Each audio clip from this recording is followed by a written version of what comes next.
The internal medicine clinic was packed as usual, the sharp scent of disinfectant mingling with herbal remedies. I was finishing a prescription for an elderly patient when the door creaked open. "Excuse me. Is Dr. Sarah available?" The baritone voice carried restrained urgency. My pen froze mid-stroke.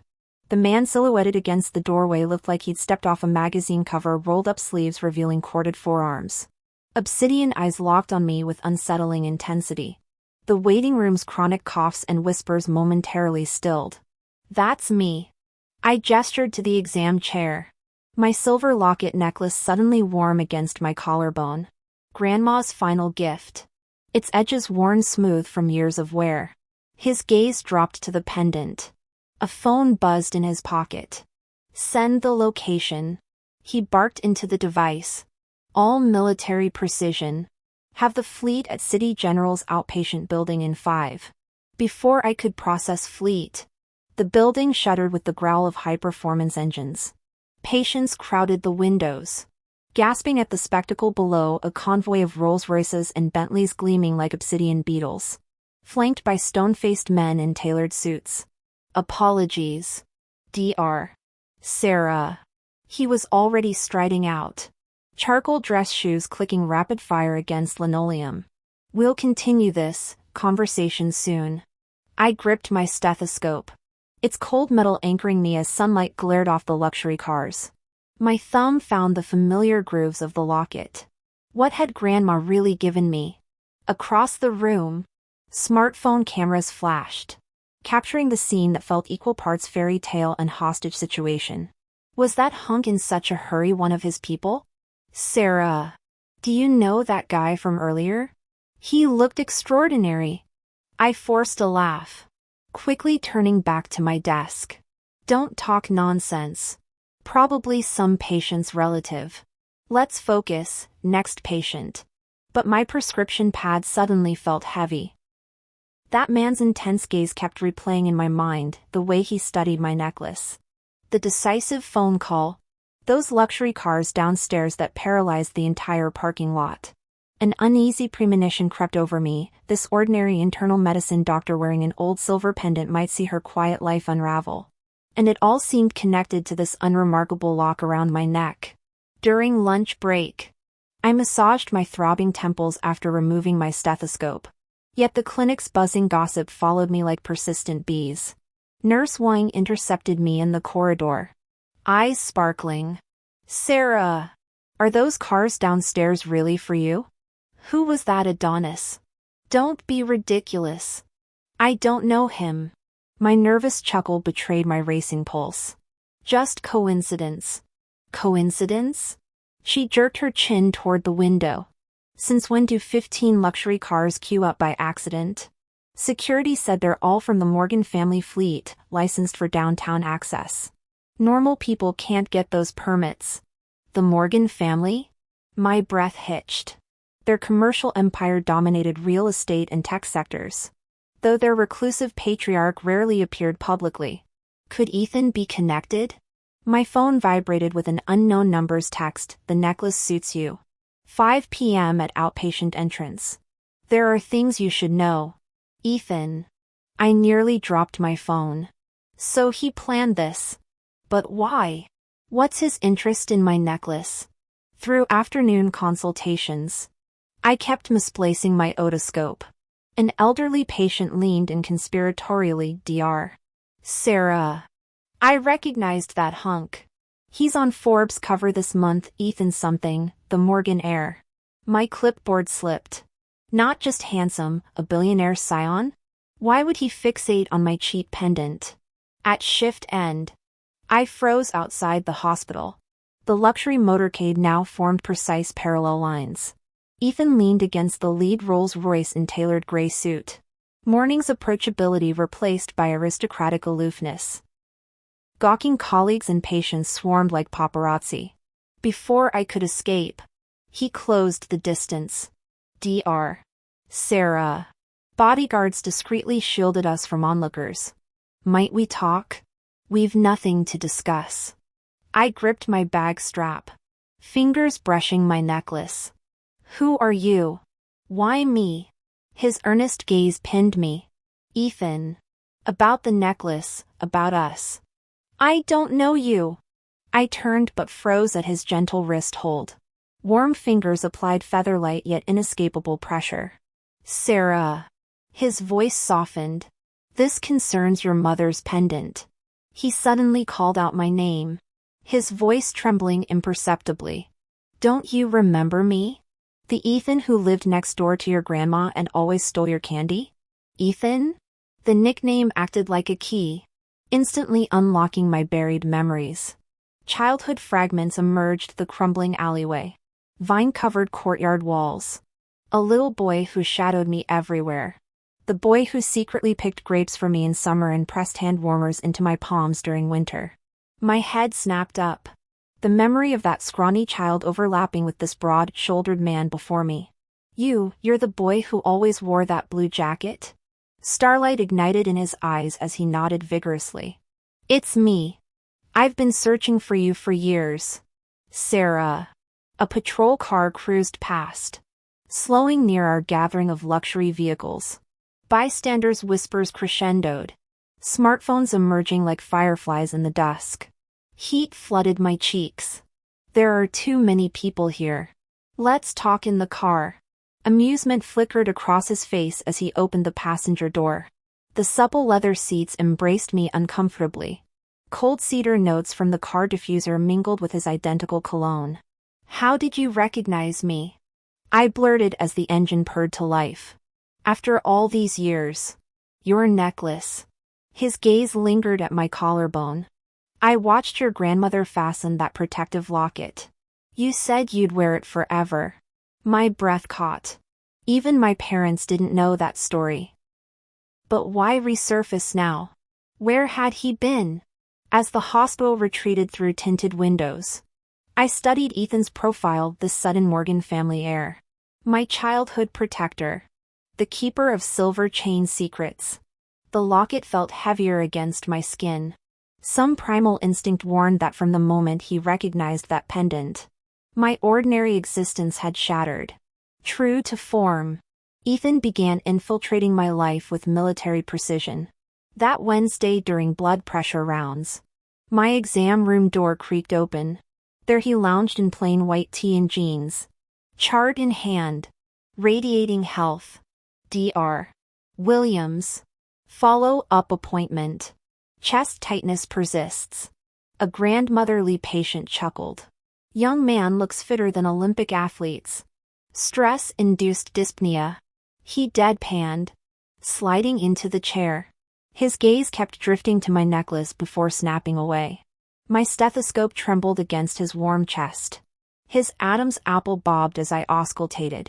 No abnormalities. Get proper rest. I scribbled dismissively. But the discomfort continues. He produced a thermos from his jacket. Mischief dancing in those eyes. Congee from that shop you like. You skipped breakfast again. Snickers erupted around us. I shoved the container back.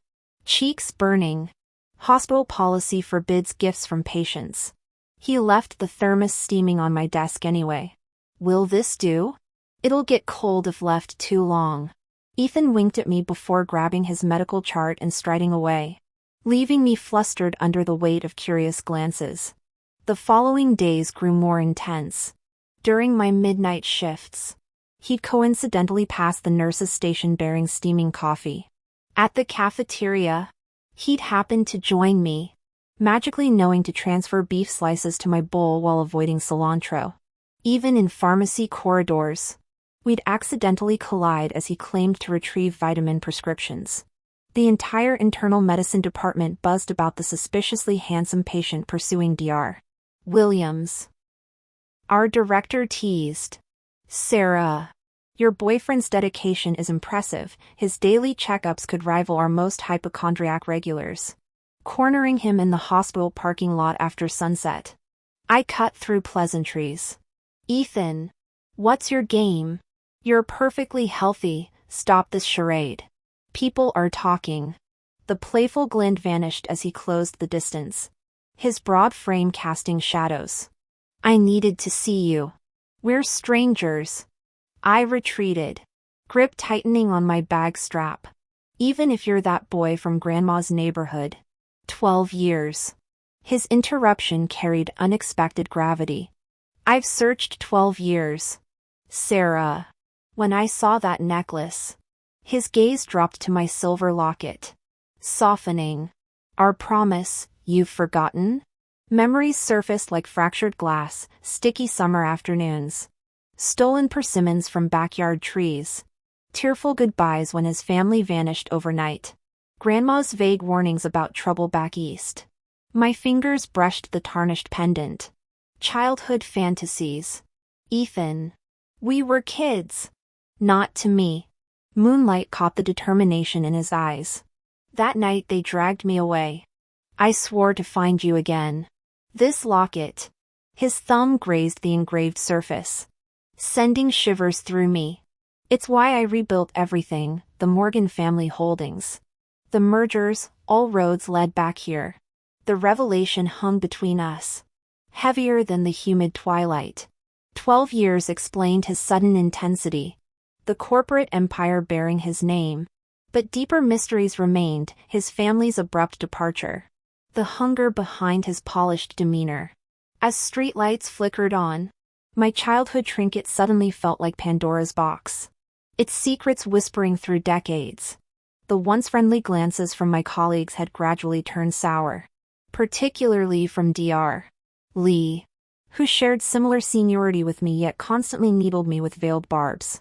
During Monday's morning meeting, the moment our department head finished assigning tasks, Dr. Lee remarked with saccharine malice. Some people must have endless stamina, working day shifts while still having energy for luxury car entourages at night. Not like the rest of us. Buried in patient charts. The conference room fell deathly quiet. All eyes snapping toward me. My knuckles whitened around my pen. Cheeks burning as I pretended not to hear. Now, Dr. Lee. Interjected Nurse Wong diplomatically. Sarah's dedication speaks for itself. She revived that myocardial infarction patient just last week. Dedication? Dr. Lee snorted, flipping through charts with exaggerated disinterest. More like privileged connections. How else does someone with 2 years' experience land critical cases while the rest of us slog through colds and fevers after 5? The barbs struck deep. I drew breath to retort when the department head cleared his throat. Enough gossip. Sarah monitored the severe pneumonia case in Bed 3 closely. The day unraveled from there. While documenting Bed 3's progress notes, Dr.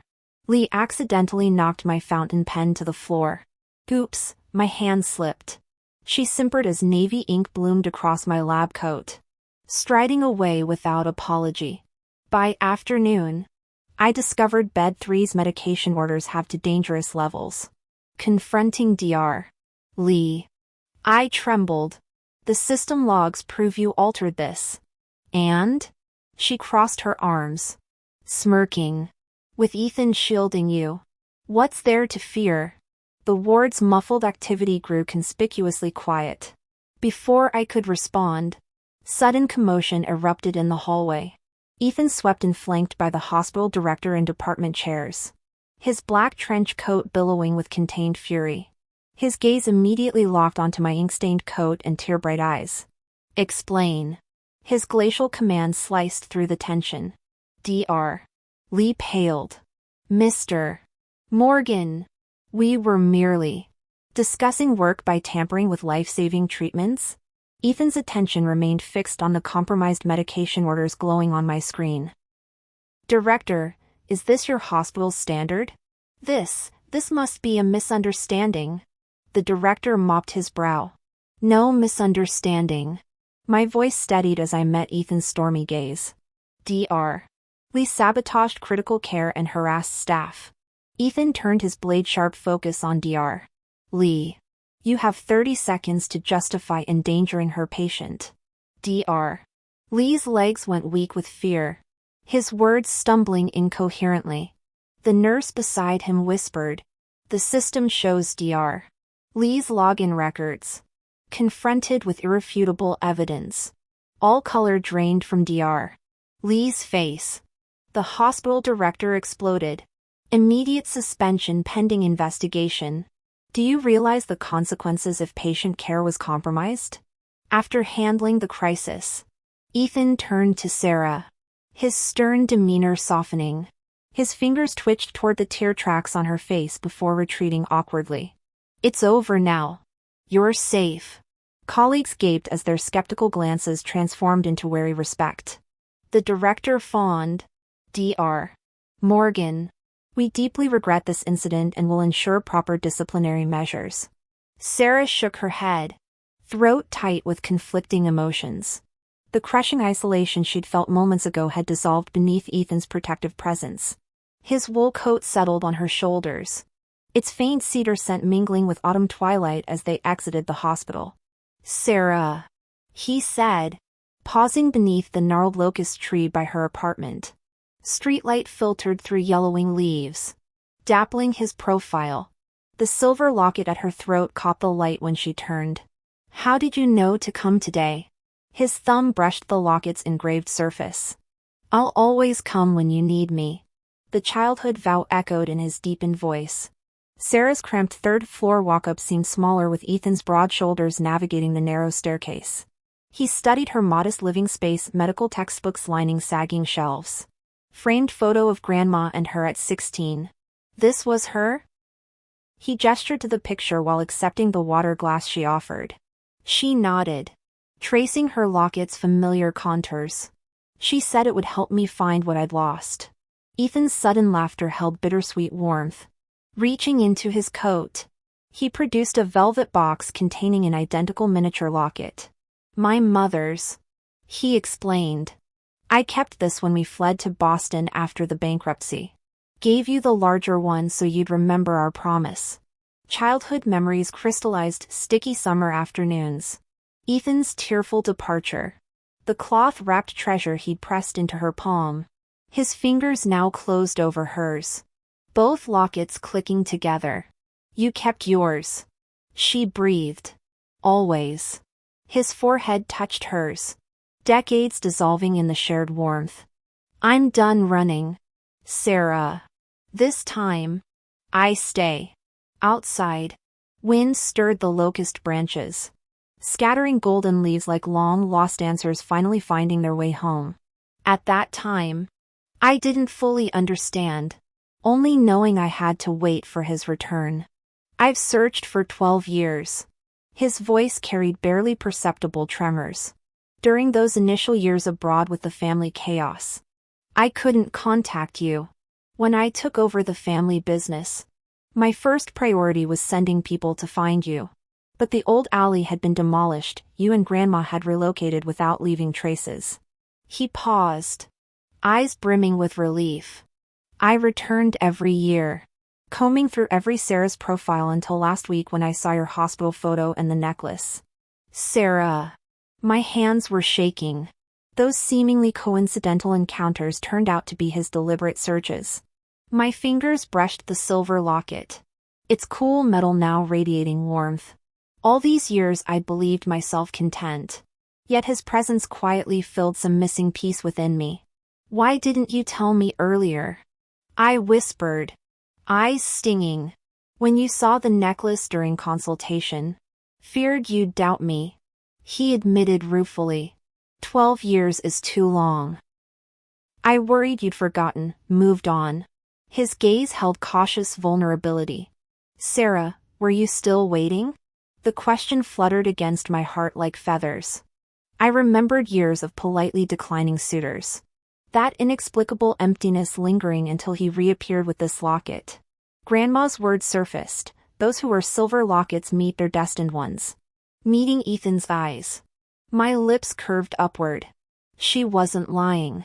Ethan's entire being brightened like starlight ignited.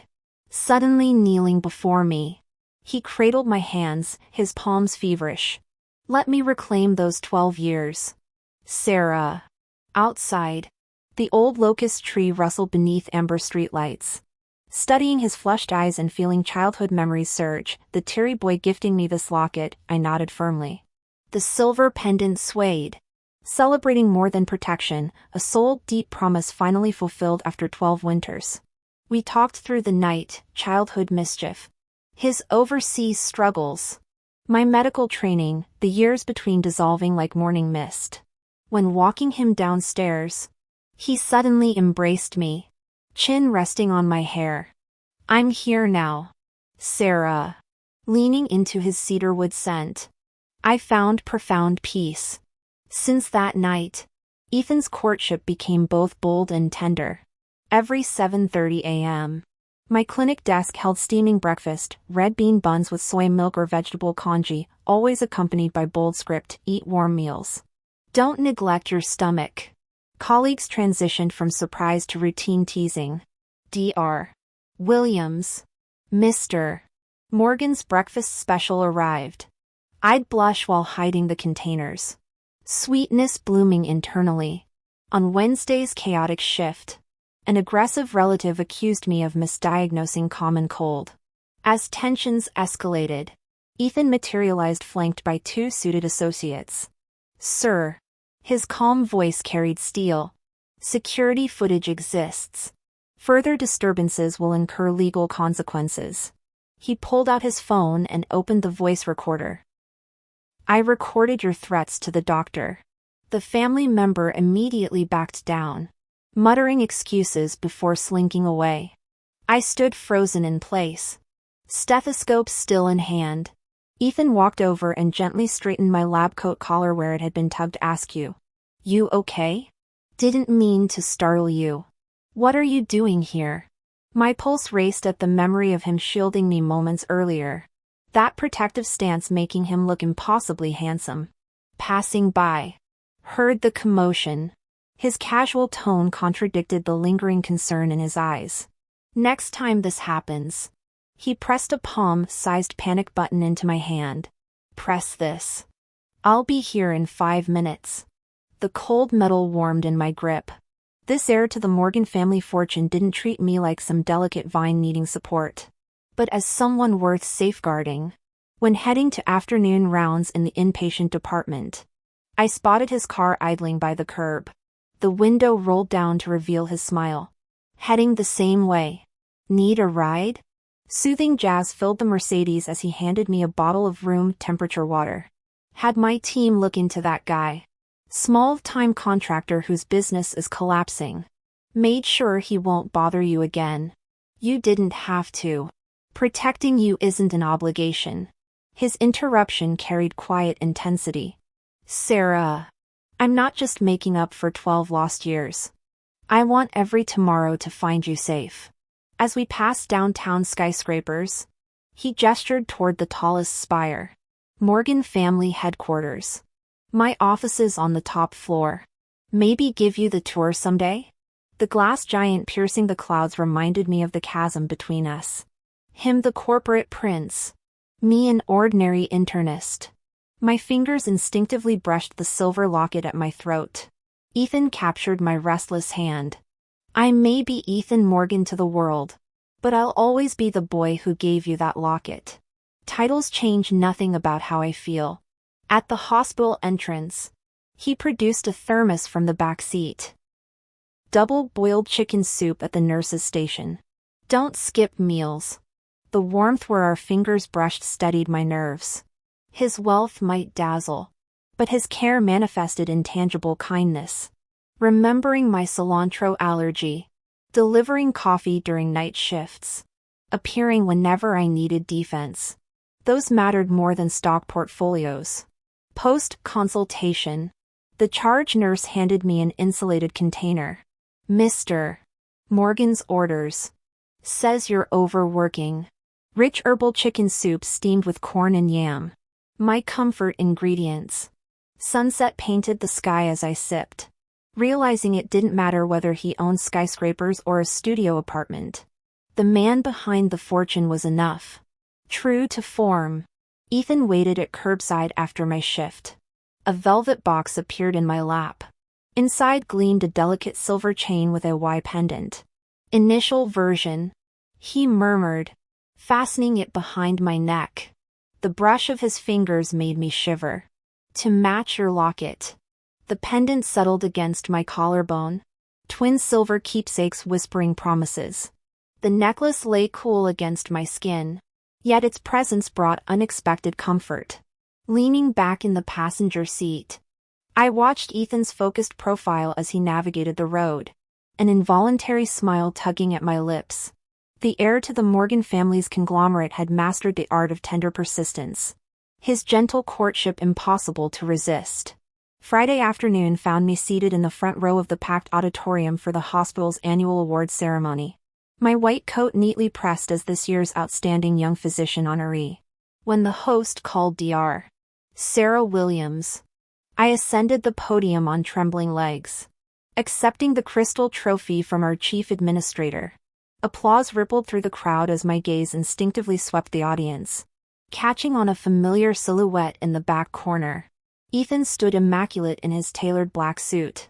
His proud smile warming me more than any spotlight. My pulse stuttered, cheeks flushing as I hurriedly began my acceptance speech. This honor reflects not just my efforts, but the support of mentors who... A shrill interruption sliced through my words. How much of this award actually belongs to Mr. Morgan's influence? The auditorium plunged into silence as all heads turned toward Dr. Lee, now smirking from the center aisle. Not every resident gets daily visits from the Morgan airplane patient. Special treatment must have its perks. Murmurs surged like storm waves as hostile stares pierced through me. My grip tightened on the cold trophy base, throat constricting under the weight of unspoken accusations. Steady footsteps echoed from the rear. Ethan ascended the stage with CEO poise, commandeering the spare microphone. Dr. Lee, since you mentioned resources, are you referring to the 36-hour shifts Sarah pulled during the cardiac crisis? Or perhaps the 3 research papers she authored between night shifts? His voice rang clear as surgical steel. This award recognizes medical skill that saved countless lives, excellence that exists regardless of who I am. The crowd held its breath as Ethan turned to me, gaze softening. But since my name's been invoked, let me clarify. His thumb brushed my trembling knuckles. Dr. Sarah isn't just City General's finest physician. She's the woman who owns my heart. The eruption of cheers nearly drowned out my startled gasp. Nurses clutched each other in delighted shock as the chief administrator chuckled into his microphone. Well, congratulations are certainly in order. Ethan's hand remained steady around mine through the lingering applause. I take pride in her brilliance. He continued, eyes never leaving mine. Her compassion humbles me. Finding her was my life's greatest fortune. Later, as colleagues swarmed with congratulations, a charge nurse fake punched my shoulder. You dark horse. That woman who owns my heart line? Sweet enough to make my teeth ache. Ethan shielded me from the well-wishing crowd, his protective arm a warm barricade. At the lobby doors, he smoothed wind-tousled strands from my face. Too overwhelming? A little, I admitted, cheeks still flaming. Why the sudden? No more shadows. His thumb traced my jawline. The world should know you're mine. Let them whisper now, they'll do it with respect. The late afternoon sun gilded his determined expression. And in that moment, I understood this was no impulsive declaration, but a vow etched in platinum certainty. From our first collision in the ER to this very heartbeat, Ethan had always been my unshakable truth. The setting sun streamed through the glass curtain wall, stretching our shadows across the floor. Ethan held my hand, his palm warm against mine. The silver locket at my throat clinked softly against the initial pendant he'd given me. When I looked up at his gentle features framed in golden light, all the whispers and doubts suddenly seemed insignificant. With him standing beside me, even the fiercest storm couldn't shake my resolve. This public declaration of support anchored my heart. Dissolving my last reservations, I knew with crystalline certainty that this was the man I wanted to spend my life with. That weekend after the awards ceremony, Ethan drove me to a secluded convalescent home on the outskirts of the city.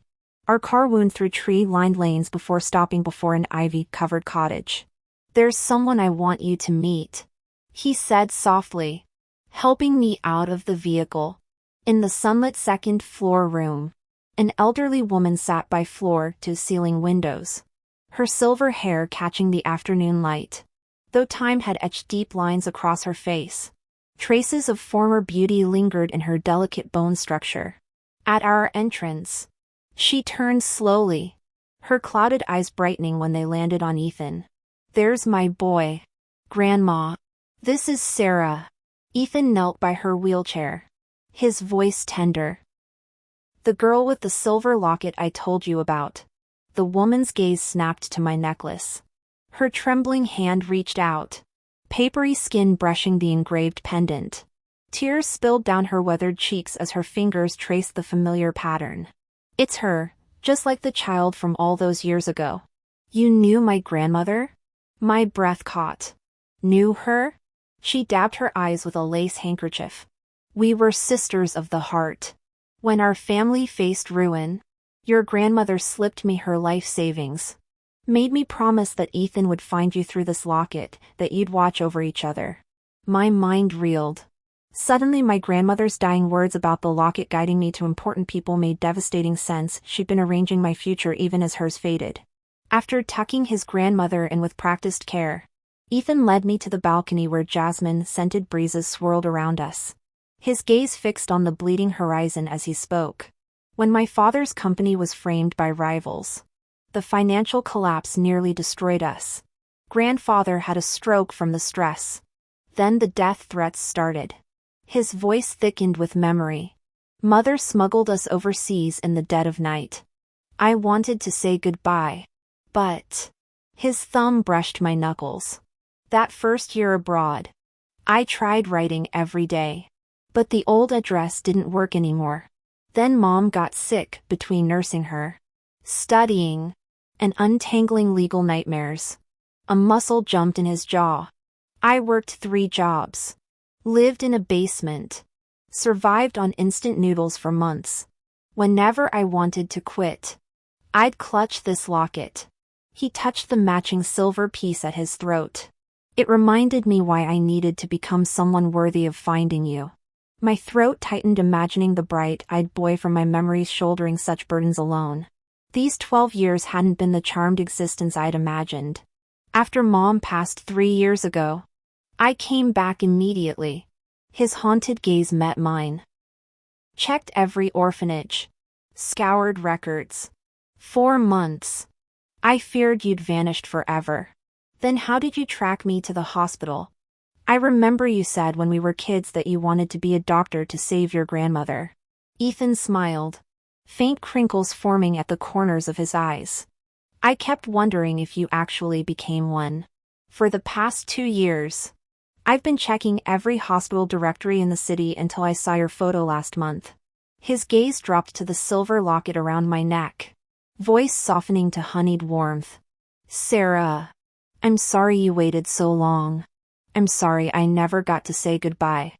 But I swear, from the moment I found you, I've had no intention of letting go again." The sunset bathed us in golden light as I searched his earnest expression. The last remnants of hurt and misunderstanding dissolved like morning mist. He'd never stopped searching. This locket truly was our promise across oceans and years. "Grandma said this would bring the right person to me," I whispered, rising on tiptoes to brush my lips against his stubbled cheek. "She wasn't lying. Neither were you."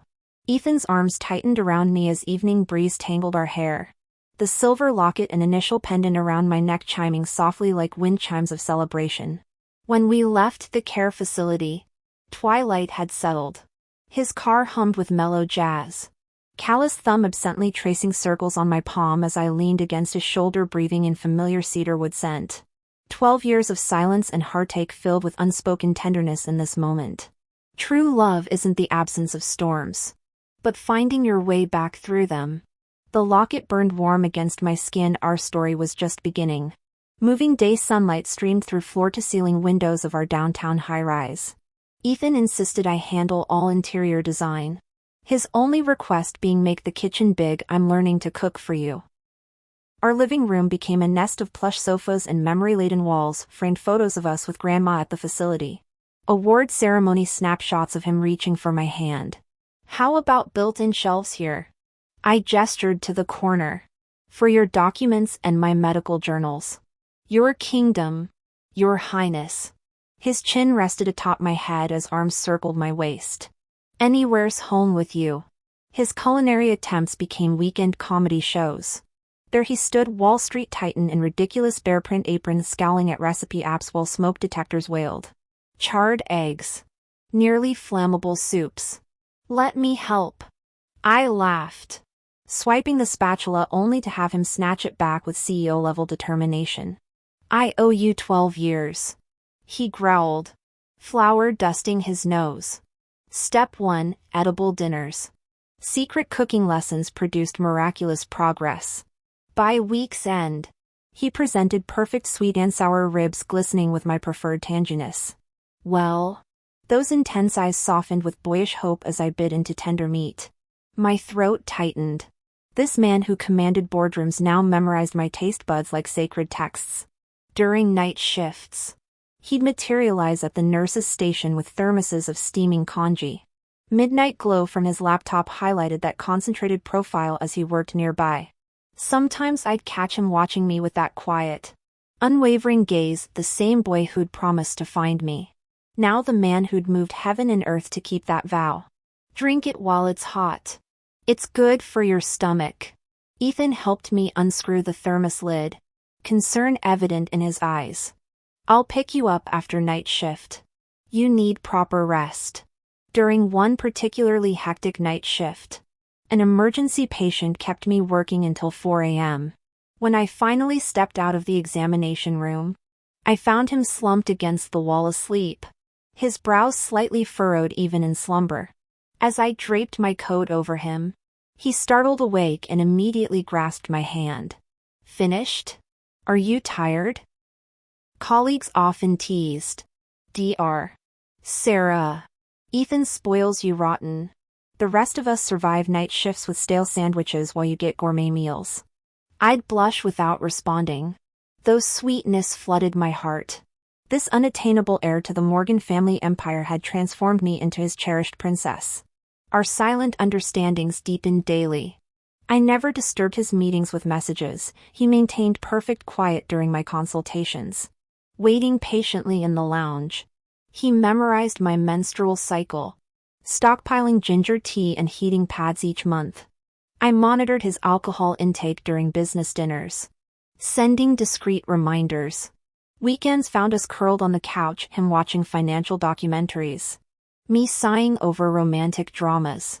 He'd always relent to my movie choices, though often dozed off midway, his eyelashes casting delicate shadows under lamplight. When flu left me feverish last winter, Ethan canceled entire workdays to nurse me. His fingers brushed my forehead while administering medicine, tension creasing his face. Still burning up. Should we go to the hospital? Just a cold, I murmured, clutching his hand. Stay with me. He remained anchored to my bedside, recounting childhood mischief, climbing trees in Boston's Back Bay and odd jobs during his college years abroad, until sleep claimed me.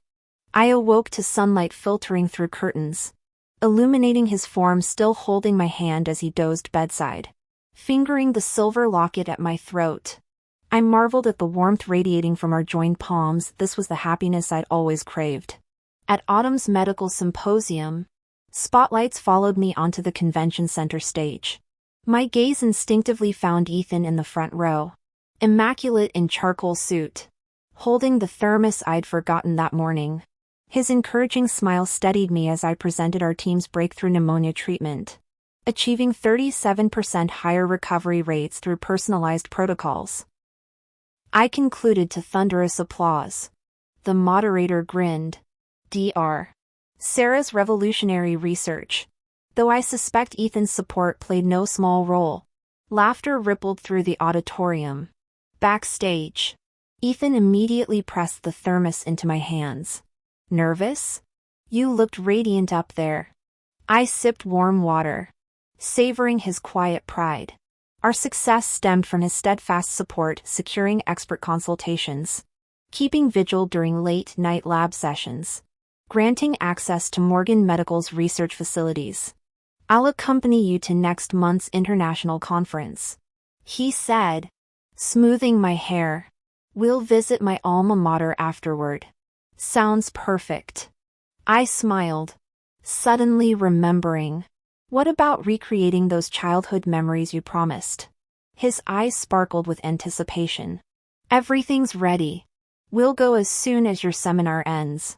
A week later, Ethan took me back to the old neighborhood alley where my grandmother's house stood. Though most buildings had been renovated, the ancient locust tree remained, its branches lush and vibrant. Beneath it stood a simple ceremonial table draped in red cloth, holding 2 silver lockets, the tarnished one I'd worn for over a decade, and the delicate heirloom he'd carefully preserved. "When I gave you that locket here all those years ago, I promised I'd return to marry you," he said, kneeling on one knee. The velvet box in his palm revealed a diamond ring etched with the same intricate pattern as our lockets. "Sarah, I've come home. Will you marry me?" Neighbors emerged from surrounding brick houses, clapping and cheering through happy tears. As I gazed into his star-bright eyes, memories surfaced of the red-eyed boy who'd pressed that silver charm into my palm 12 years earlier. "I do," I choked out through joyful tears. He slid the ring onto my finger before fastening his family locket beside mine. "Now we'll never be parted again," he murmured.